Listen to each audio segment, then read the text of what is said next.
Hallelujah. तो मैं धन्यवाद देता हूँ यीशु मसीह का आज के सुंदर अच्छे समय के लिए। मेरे प्रियो, यीशु मसीह के बड़े अनुग्रह के द्वारा एक बार फिर से हम अपनी बाइबल क्लास के अंदर है और यीशु मसीह के ने हमें ये बड़ा अनुग्रह दिया है कि हम अनुग्रह की बातों को सीखें और उसके डीप वचन के भेदों को सीखकर अपने जीवन में एक बड़ी आशीष को, बड़ी बरकत को अपने जीवन में रिसीव करें। मेरे प्रियो, तो आए हम प्रार्थना करें कि पवित्र आत्मा आज इन बातों को सीखने के लिए यीशु मसीह में हमारी मदद करे, ताकि हम स्वर्गीय बातों को सीखकर यीशु मसीह की बड़ी महिमा कर सके। मेरे प्रियो, धन्यवाद देते हैं स्वर्ग को बनाने वाले महामहिम अब्बा। हम यीशु मसीह में आपकी ओर देखते हैं। पवित्र आत्मा, हमें आपकी ज़रूरत है। आज हर एक सुनने वाले के हृदयों को खोल दीजिए, कानों को खोल दीजिए, मनों को खोल दीजिए, ताकि तेरा सत्य कलाम, तेरा सत्य वचन वो समझ सके और उसके अकॉर्डिंग फल लेकर आ सके, क्योंकि आप हमारे जीवनों के अंदर फल चाहते हैं और आपकी महिमा इस पवित्र कलाम के द्वारा, पवित्र वचनों के द्वारा होने पाए। पवित्र आत्मा, हम धन्यवाद देते हैं।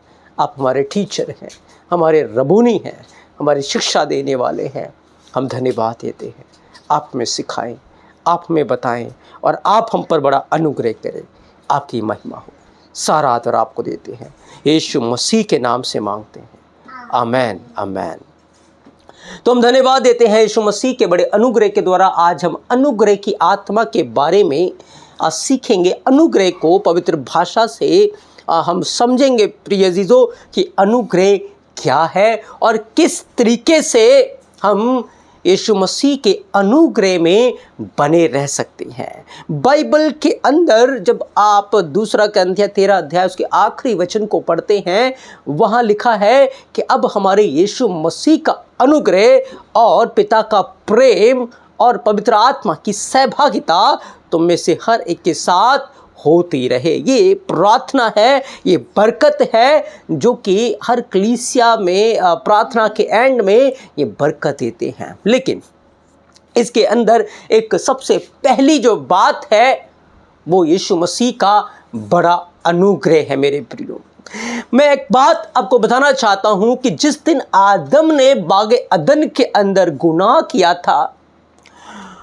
वो महिमा के जो वस्त्र यहोवा ने उसको पहनाया था, धार्मिकता के जो वस्त्र यहोवा ने उसे पहनाया था, क्योंकि याद रखें बाइबल एक बात बताती है कि हमारा जो एलोहिम है वो अगम्य ज्योति में रहता है। उसने ज्योति को चद्दर के समान लिखा है ओढ़ रखा है। तो आदम और हवा को भी उसने उसी ज्योति को वस्त्र के समान पहना रखा था। उसके अंदर से भी वो ज्योति, वो किरणें निकलती थी।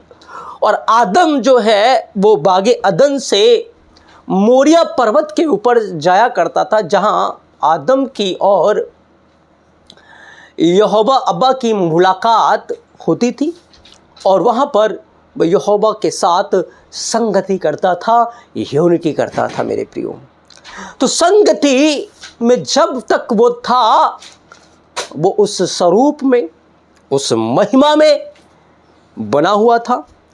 लेकिन जैसे उसके जीवन में अनआज्ञाकारी आ गई, देखो यहोवा ने उसे बागे अदन के अंदर रखा और उस बागे अदन के चारों ओर एक बाड़ा था और आदम को एक ऐसी आज्ञा दी जिस आज्ञा के बाड़े में रहकर ही आदम सुरक्षित था।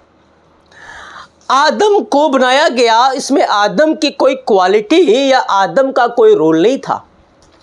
आदम को के अंदर यहोवा ने अपना स्वरूप डाला, अपनी समानता डाली, अपनी आत्मा डाली, जिसमें आदम का कोई रोल नहीं था, आदम का कोई योग्यता या काबिलियत नहीं थी। मेरे प्रियो, आदम महिमा में होकर उठा और उसे हवा बनाएगी, एक फैमिली क्रिएट की।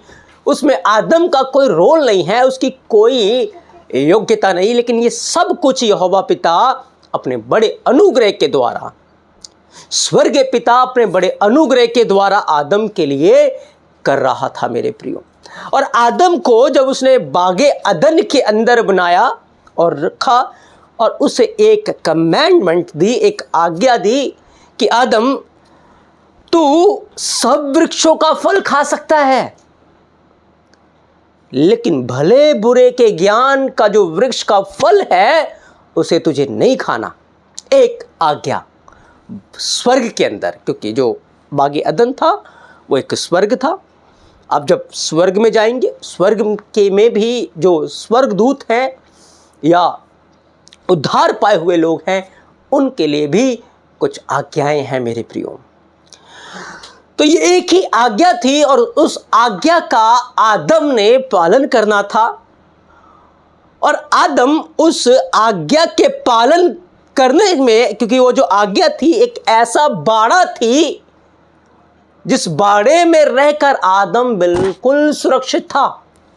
और जब तक आदम उस बाड़े में था, वो डेली स्वर्गीय पिता के साथ, अपने पिता के साथ संगति किया करता था। डेली वो यहोवा की आवाज़ को सुनता था, डेली वो उसके शब्द को सुनता था, डेली वो उसके जलाल से, उसकी महिमा के प्रकाश से प्रकाशमान होता था मेरे प्रियो। तो मैं आपको बताना चाहता हूं कि आदम जब तक बाड़े में था, उसकी संगति पिता, पुत्र और पवित्र आत्मा के साथ थी।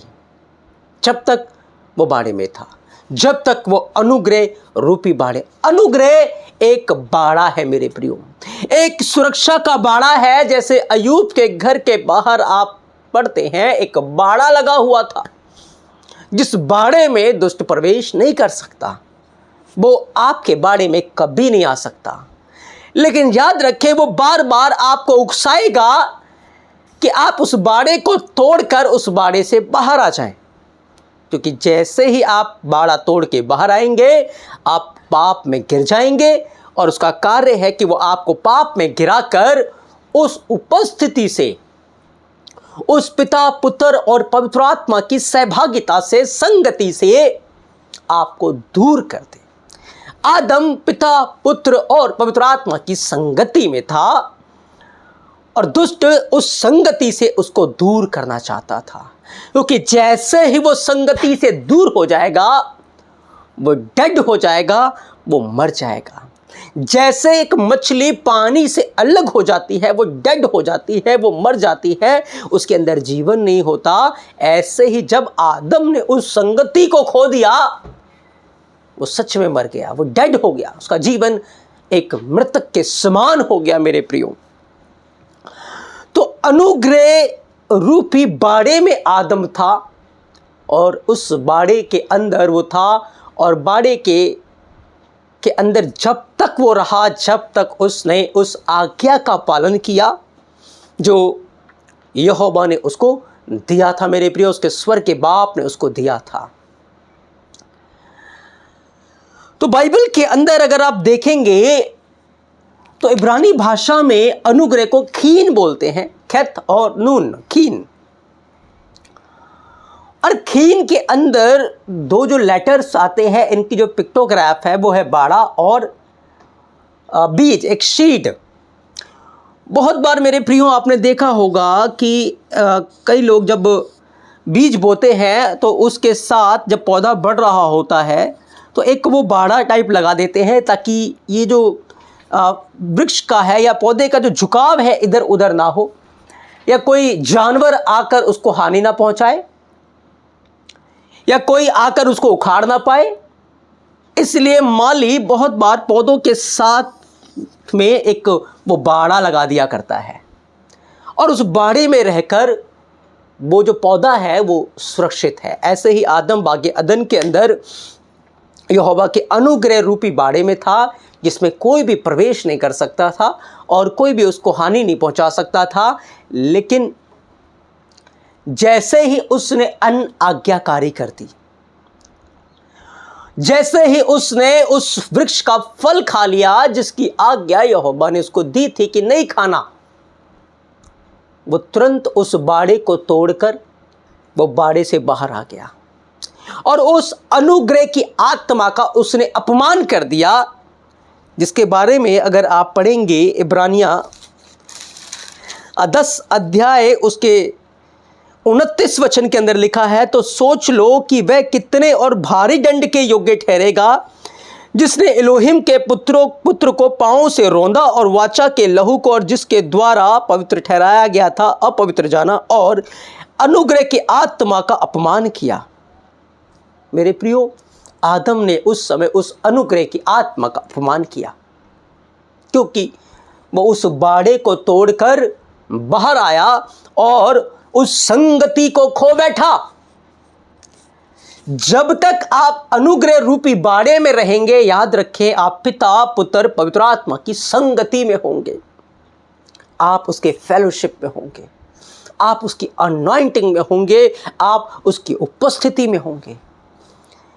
लेकिन जैसे ही आप जब उस अनुग्रह रूपी बाड़े में उस संगति से ऊब जाएंगे और कहेंगे चलो थोड़ा संसार के मजे लेकर आते हैं, थोड़ा संसार के अंदर घूम के आते हैं कि क्या कुछ वहाँ चल रहा है, थोड़ा सा हम इधर उधर की हंसी मजाक और चुगली और निंदा करते हैं, आप उस अनुग्रह की आत्मा का अपमान करके उस बाड़े को तोड़कर आप निकल जाते हैं और उस प्रेजेंस को, उस उपस्थिति को आप अपने जीवन में खो देते हैं और फिर आप अपने जीवन में पाप को स्थान देते हैं, आंखों की अभिलाषाओं को स्थान देते हैं, शरीर की अभिलाषा को स्थान देते हैं, जीविका के घमंड को स्थान दे देते हैं और वो आपके जीवन में आकर सब कुछ उथल पुथल करके रख देता है। और जब भयानक नुकसान हो जाता है, तबाही वो मचा जाता है, तब आप कहते हैं क्या हो गया, हम तो चर्च जाते हैं, हम तो उद्धार पाए हुए हैं। लेकिन याद रखें, आपने बाड़े को तोड़ा है, आपने फेलोशिप को खो दिया है, आपने पिता पुत्र पवित्र आत्मा की संगति को तुच्छ जानकर संसार की संगति को उत्तम जाना है और उद्धार के मार्ग से आप भटक गए हैं। आदम उद्धार के अंदर था और उसका उद्धार का कार्य जो था, इसके लिए आदम ने कोई कीमत अदा नहीं की थी और ना आदम कर सकता था। मेरे प्रियो, उद्धार यहोवा के अनुग्रह के द्वारा, यीशु मसीह के अनुग्रह के द्वारा हमें मिला है। बाइबल कहती कि यहोवा ने जगत से ऐसा प्रेम किया, एलोहिम ने जगत से ऐसा प्रेम किया कि उसने अपना एक लौता बेटा दे दिया, ताकि जो कोई उस पर विश्वास करे वह नाश न हो परंतु अनंत जीवन पाए। और ये पुत्र के अनुग्रह के द्वारा हुआ है। क्योंकि मेरे प्रियो, जैसे आदम को उस समय मिट्टी का पुतला बनाया और उसके अंदर जीवन का श्वास डाला और वह आदम जीवित हो गया, लेकिन गुनाह करके एक बार फिर से वो पाप में मुर्दा हो गया, डेड हो गया। और आदम से हमने पाप विरासत में पाया और हम भी, जब बाइबल कहती गुनाह में मरे हुए थे, पाप में हम डेड थे, तो उद्धार का जो कार्य है वो हम नहीं कर सकते थे, ना हम कर सकते थे, नहीं कर सकते थे। उद्धार का कार्य हम नहीं कर सकते थे, पर यीशु मसीह ने हमारे लिए वो उद्धार का कार्य किया। हमारे लिए वो क्रूस के ऊपर मारा गया, गाड़ा गया, 3 दिनों के बाद मुर्दों में से जी उठा और इस मुर्दा पाप रूपी शरीर को दफन करके एक नया सिरे से हमें अपनी रूह से जन्म दिया, हमें जल और आत्मा से जन्म दिया, हमें अपने लहू के द्वारा जन्म दिया है। इब्रानिया यूहन्ना 1:12 को आप पढ़ते हैं, 12-13 वचन को, लहू से, नमाज से, पर वो यहोवा से उत्पन्न हुए हैं, वो एलोहिम से उत्पन्न हुए। एक नया जन्म। इसमें हमारा कोई रोल नहीं था मेरे प्रियो, इसमें हमारी कोई काबिलियत नहीं थी, इसमें हमारी कोई आज्ञा पालन नहीं थी, इसमें कोई हमारी योग्यता नहीं थी, लेकिन यह हमें बड़ा अनुग्रह, जो आदम ने गुनाह करके खो दिया, एक बार फिर से मसीह यीशु में हमें यह प्रिविलेज मिला, ये अनुग्रह मिला कि उसने फिर से हमें जीवित किया है।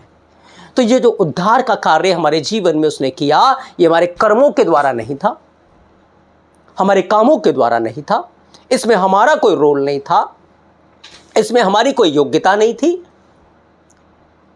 पर क्योंकि हम पाप में मरे हुए थे, नंगे थे, इसलिए उसने हम पर दया करके जो सांस हम खो बैठे थे, फिर से हमें पाक रूह की सांस दी हमारे अंदर, फिर से उसने हमारे अंतर आत्मा को अपने लहू से धोकर नया किया और फिर से हमें जीवित कर दिया। अब जब उसने हमें एक नया जन्म दे दिया, हम नए सिरे से जन्म पा चुके और यीशु मसीह में बैप्टिज्म लेकर पवित्र संतों की संगति में आकर, पिता पुत्र पवित्र आत्मा की संगति में आकर हमने एक नया जन्म पा लिया, फेलोशिप को पा लिया। तो फिर से वो हमें एक बाड़े में लेकर आ गया, एक बाड़े के अंदर ले आया। जैसे आदम और हवा को एक बाड़े में लेकर आया था, वो फिर से हमें एक बाड़े में ले आया। अब जैसे वो आदम हवा को एक जीवित करके उसके अंदर जीवन का श्वास फूंककर बाड़े में ले आया था, ऐसे वो फिर से हमें उसने यीशु मसीह के द्वारा हमें एक बाड़े में ले आया और हमें एक फेलोशिप में ले आया, पिता पुत्र और पवित्र आत्मा की फेलोशिप में, उसकी संगति में ले आया। तो इसके अंदर न आदम का कोई रोल था, न मेरा और आपका कोई रोल है कि इसमें जो हमें धार्मिकता के वस्त्र दिए गए, ये हमारे स्वामी ने, हमारे अदनोई ने हमारी लज्जा को ढांपने के लिए दिया है। हम पे तरस खा के, हम पे बड़ा अनुग्रह करके उसने हमें दिया है मेरे प्रियो। इसमें हमारा कोई भी रोल नहीं था। लेकिन जब आदम और हवा को बनाया गया, उनके बनाने में आदम हवा का कोई रोल नहीं था, उनके अंदर जो आत्मा डाली गई कोई रोल नहीं था, जो फेलोशिप उनको मिल रही थी उसमें उनका कोई रोल नहीं था। लेकिन उनका एक रोल था कि वो उस आज्ञा को मानकर जो यहोवा एलोहीम ने, पिता पुत्र पवित्र आत्मा ने उन्हें दिया है, वो उस बाड़े में अपने आप को बना के रखे, उस फेलोशिप में, उस संगति में अपने आप को बना के रखे। लेकिन आदम ने पाप करके, अनाज्ञाकारी करके उस बाड़े को तोड़कर उसे बाहर निकल गया और उस अनुग्रह की आत्मा के बारे में जिसमें इब्रानियां 10 अध्याय 30 वचन के अंदर लिखा है, उसका अपमान किया। आज भी ऐसा ही है मेरे प्रियो। बहुत सारे लोगों ने उद्धार को कामों के ऊपर डिपेंड ले आए हैं कि अगर आप ये नहीं करते आप उद्धार नहीं पाएंगे, आप वो नहीं करते आप उद्धार नहीं पाएंगे, आप ये नहीं करते तो उद्धार नहीं पाएंगे। उद्धार फ्री है, उद्धार यीशु मसीह के अनुग्रह के द्वारा हुआ है, ना कि हमारे कर्मों के ऊपर, ना कि हमारे किसी काम के ऊपर डिपेंड है। पर हम तो जो पाप में मरा हुआ व्यक्ति क्या कर सकता है? वो डेड है। उसके लिए उद्धार का जो कार्य है वो हमारे स्वर्गीय पिता ने अपने पुत्र में होकर किया है। लेकिन जब उसने हमें नया जीवन दे दिया, हमें अपनी आत्मा से भर दिया, हमें पवित्र कर दिया, फिर से जो स्वरूप समानता फेलोशिप हम खो चुके थे फिर से हमें दे दिया, तो अब हमारे लिए ज़रूरी है कि उस अनुग्रह रूपी बाड़े में हम अपने आप को संभाल के रखें। जैसे आदम बाड़े को तोड़ के अनाज्ञाकारी करके पाप में चला गया, हम भी इस अनुग्रह के बाड़े को तोड़कर पाप में ना जाएं, संसार की संगति और फेलोशिप में ना जाएं, पर इस अनुग्रह की आत्मा का, पवित्र आत्मा में डरते कांपते हुए, उसका आदर करते हुए अपने आप को संसार की बुराई से बचा के रखे, संसार के पाप और गुनाह और कीचड़ से अपने आप को बचा के रखे, क्योंकि पाक रूह हमें दिया गया मेरे प्रियो। और बिना पवित्र आत्मा के हम पवित्रता की कल्पना भी नहीं कर सकते, बिना पवित्र आत्मा के हम बाड़े में नहीं रह सकते। जो व्यक्ति बाड़े में है वो फेलोशिप के अंदर है। आज बहुत सारे लोगों ने इस अनुग्रह के विषय को गलत तरीके से लिया और अपने ही नाश का कारण बना रहे हैं। गलत तरीके से इस बात को प्रचार किया गया, गलत तरीके से इस बात का अनुवाद किया गया और अपने ही नाश का कारण बना रहे हैं। जब आदम को बनाया, ये उद्धार का कार्य, उसके बनाने का कार्य यहोवा के अनुग्रह के द्वारा था, वो फ्री था। हमारे उद्धार का कार्य फ्री था। हमने अपने आज्ञाकारी के द्वारा या अपने कर्मों के द्वारा कभी भी इसको हासिल नहीं कर सकती। ये पूरी तरह यीशु मसीह के ऊपर डिपेंड है और हमें इसके लिए डिपेंड ही रहना है मेरे प्रियो। अब तो हमें जो कार्य करना है, आप देखें, जब 1947 के अंदर हमारा देश आज़ाद हुआ, उस समय हम पैदा भी नहीं होंगे या बहुत सारे लोग होंगे, तो उसमें हमारा कोई रोल नहीं था। हमारे देश के चारों ओर बाउंड्री है और जब तक हम उस बाउंड्री के अंदर हैं हम सुरक्षित हैं। लेकिन जिस दिन आप बाउंड्री तोड़कर पाकिस्तान की सीमा में चले जाएंगे आप सुरक्षित नहीं रहेंगे, गोलियां बंदूक चलेंगी और आप नाश हो जाएंगे। आप सुरक्षा के बाड़े को तोड़ रहे हैं, और बाइबल कहती है जो बाड़ा तोड़ेगा सांप उसको डसेगा, और सांप शैतान है जो इस अनुग्रह की आत्मा का अपमान करके बाड़े को तोड़ देता है। दुष्ट तैयार रहता है उसको डसने के लिए, उसको नाश करने के लिए, उसको तबाह करने के लिए, उसके जीवन को बर्बाद करने के लिए। इसलिए मेरे प्रियो ये आज्ञाएं हैं। यीशु मसीह ने कहा तुम मुझसे प्यार करते हो, मेरी आज्ञा का पालन करोगे, अपने जीवन को पवित्रता में रखोगे, संसार की बुराई, लोभ, लालच और घिनौने कामों से अपने आप को बचा के रखोगे, यदि तुम मुझसे प्यार करते हो। पर आज बहुत सारे लोग इस अनुग्रह की आत्मा का अपमान करके, इसे तुच्छ जानकर अपने ही नाश का कारण बन रहे हैं। अगर आपने ऐसा किया है, पश्चाताप करके लौट आए, वो फिर से आपको नया करेगा, फिर से आपको अपनी फेलोशिप देगा, अपनी संगति में लेकर आएगा, और आप उसकी उपस्थिति में रह पाएंगे। बाइबल का मार्ग यीशु मसीह ने कहा सकरा है, लेकिन याद रखिए पवित्र आत्मा की उपस्थिति में ये बड़ा आनंदमय है, ये बहुत खुशद है मेरे प्रियो, ये आनंद और शांति से भरा हुआ है। क्योंकि जब कांटे आपके ऊपर आएंगे, जब पत्थर आपके ऊपर आएंगे, जब क्लेश और सताव आपके ऊपर आएगा, याद रखें अनुग्रह की आत्मा आपको घेर के रखती है। वो पत्थर आपको टच करने से पहले यहोवा की आंख को टच करता है, उसकी पुतली को टच करता है, वो पाक रूह को टच करता है। वो आपको नहीं छुपाएंगे मेरे प्रियो, क्योंकि आप यीशु के अनुग्रह रूपी बाड़े में हैं। लेकिन जितने लोगों ने आज इस बाड़े को तुच्छ जानकर, उसकी आज्ञाओं को तुच्छ जानकर, बाड़े को तोड़कर पाप का जीवन जिया, अपने जीवन में गिरते जाते हैं और वो उठने के नहीं है मेरे प्रियो। लेकिन जब वो पश्चाताप करके लौटेंगे, यीशु फिर भी अनुग्रहकारी है और दयावंत है, वो दया करता है मेरे प्रियो। तो आज दो प्रकार से लोग गलत शिक्षाओं में जा रहे। एक ऐसा झुंड है जिसने अनुग्रह की आत्मा को नहीं समझा और सोचा कि हम पाप करते रहे और अनुग्रह बढ़ता रहेगा, और कोई नहीं, हम अनुग्रह के द्वारा हमारा उद्धार हमारे कामों के द्वारा नहीं है, इसलिए बार बार बाड़े को तोड़ते रहे, पाप करते रहे और वो हम पर दया करता जाएगा। नहीं मेरे प्रियो, जो बार बार पाप करता है, इब्रानियां 10 अध्याय 29 और 30 वचन कहता है, उसने यहोवा के पुत्र के लहू को रौंदा है, उसने अनुग्रह की आत्मा का अपमान किया है, वो भारी दंड के योग्य है। हमें उसने अपनी कीमत जान देकर वो हमें बाड़े में लेकर आए, इतना बड़ा कीमत उसने अदा की है, और उसके अनुग्रह के द्वारा हमारा उद्धार। बस आज हमारा काम है कि हम पवित्र आत्मा में रहकर प्रार्थना करते रहें, वचन पढ़ते रहें। आज बहुत सारी आत्माएं पाप और नरक की आग की ओर बढ़ रही, उनके लिए प्रार्थना करें, उन्हें सुसमाचार सुनाएं, उनके जीवनों को यीशु के पास लेकर आए। आपको हिसाब देना है। हम उनके लिए आंसू बहाएं, अपने देश के लिए आंसू बहाएं, रोएं, प्रार्थना करें, क्योंकि हम नहीं कर सकते, लेकिन पवित्र आत्मा यीशु मसीह सब कुछ कर सकता है मेरे प्रियो। और दूसरा एक और झुंड है जो आज इस बात को, पवित्र आत्मा की उस उपस्थिति का डिनाई करते हैं, पवित्र आत्मा का इनकार करते हैं, क्योंकि उन्होंने उद्धार को कामों के ऊपर डिपेंड कर दिया है।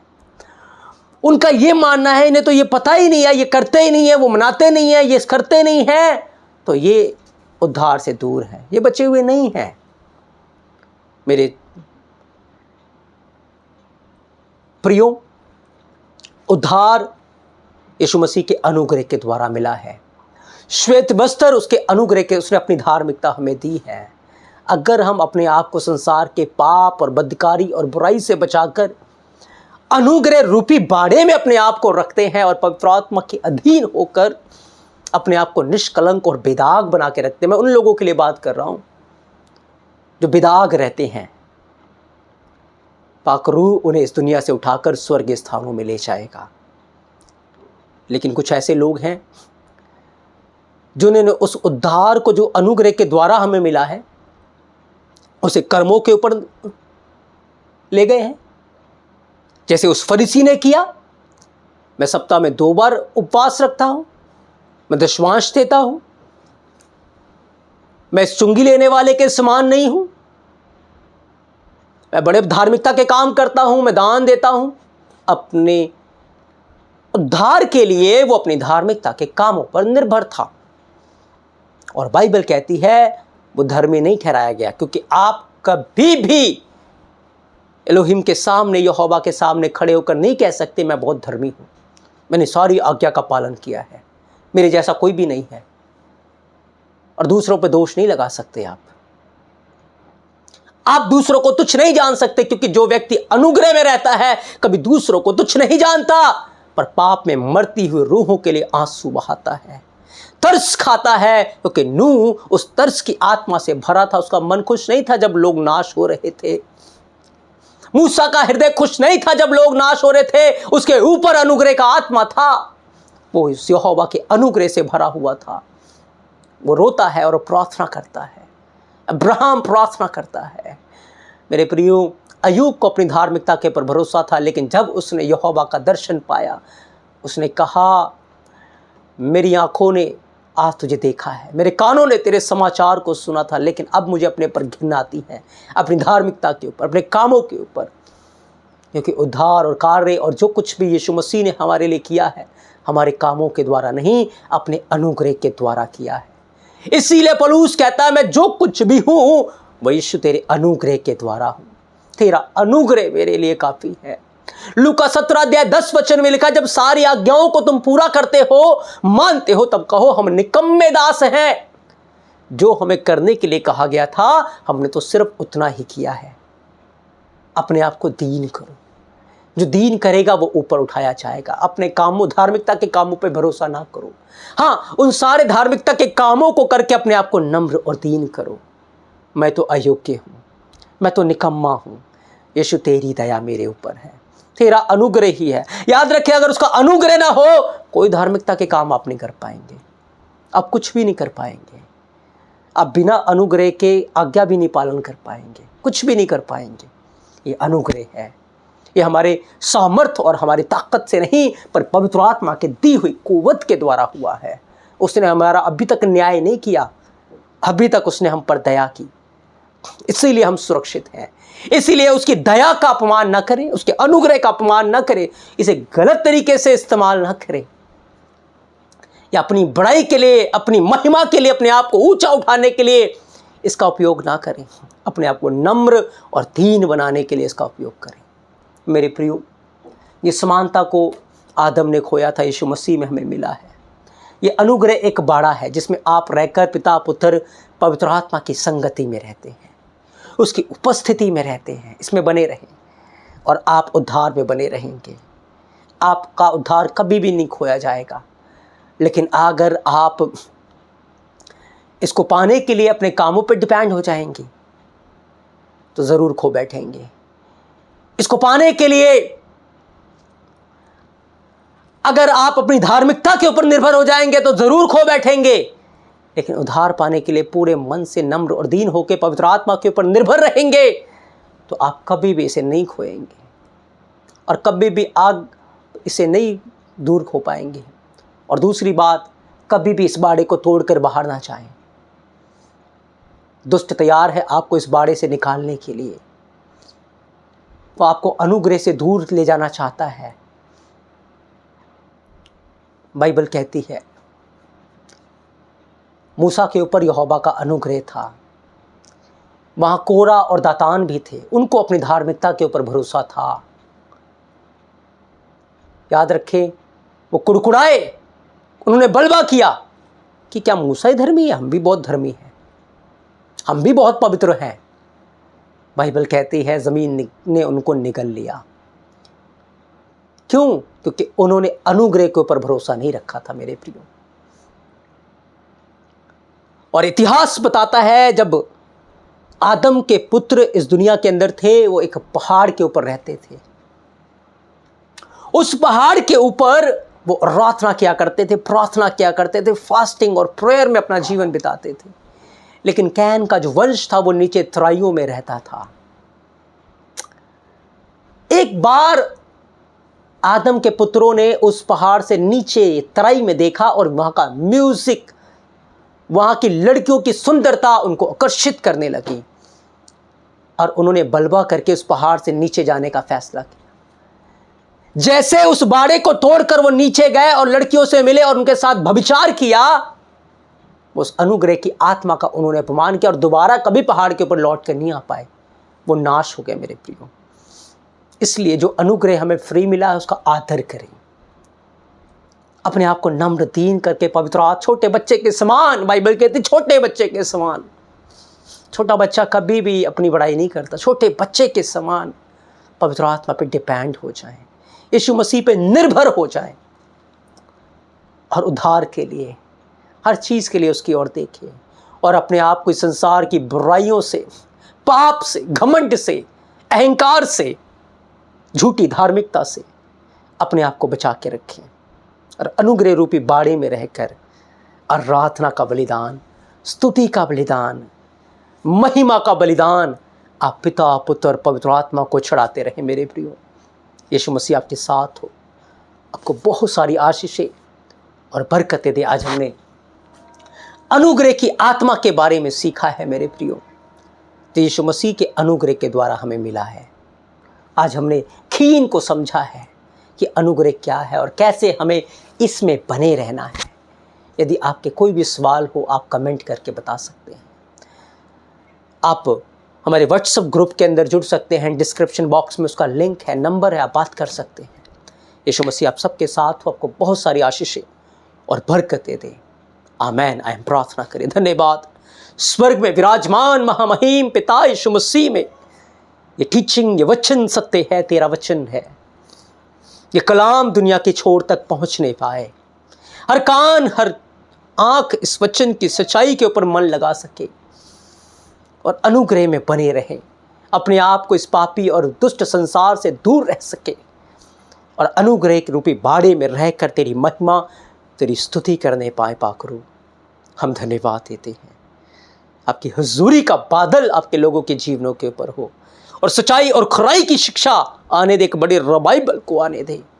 आपकी महिमा के लिए सारा आदर आपको देते हैं। प्रार्थना को यीशु मसीह के नाम से मांग लेते हैं। आमेन, आमेन, हालेलुया। यीशु मसीह आप सबके साथ हो, आपको बहुत सारी आशीषें और बरकतें दे। आमेन।